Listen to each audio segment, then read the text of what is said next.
一场车祸竟然摧毁了整个小镇，这到底是怎么回事？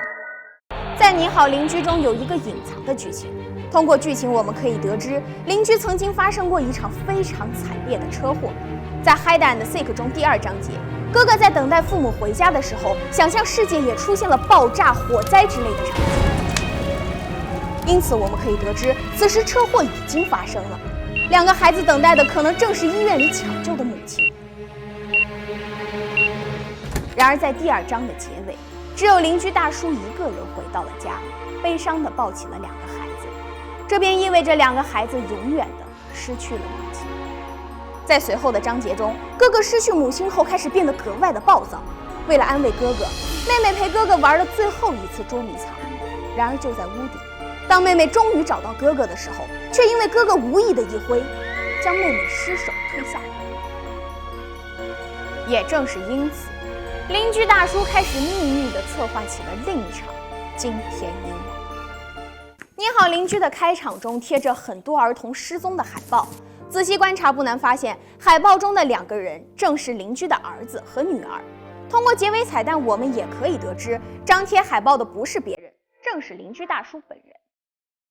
在 Hide and Seek 结尾中，我们可以看到邻居大叔在后院里挖着什么东西。而在你好邻居里，在同样的地方，当你获得铁锹之后，你会挖出一个小棺材。也就是说，妹妹被哥哥失手推下楼之后，邻居大叔为了保护自己的儿子不被警察带走，便自己亲手埋葬了女儿，然后将疯了的儿子关在地下室中，编造起了孩子失踪的借口。当这件事情被主人公小绿帽发现之后，邻居大叔非常害怕，他已经失去了自己的妻子和女儿，儿子是他最后的亲人，他不想再经历着骨肉分离之痛，才会屡次抓住小绿帽。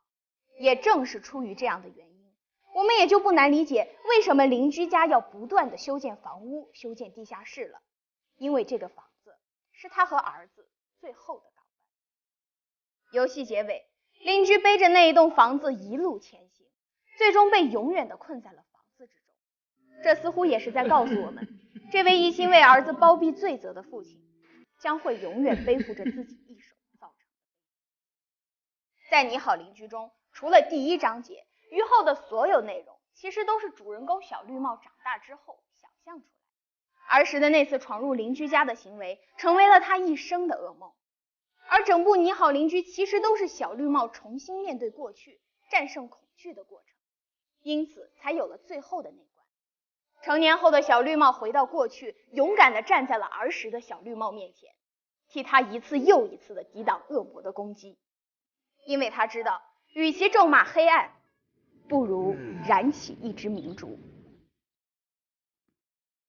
如果你有机会回到过去，你会为过去的自己做些什么呢？记得在评论告诉姜子。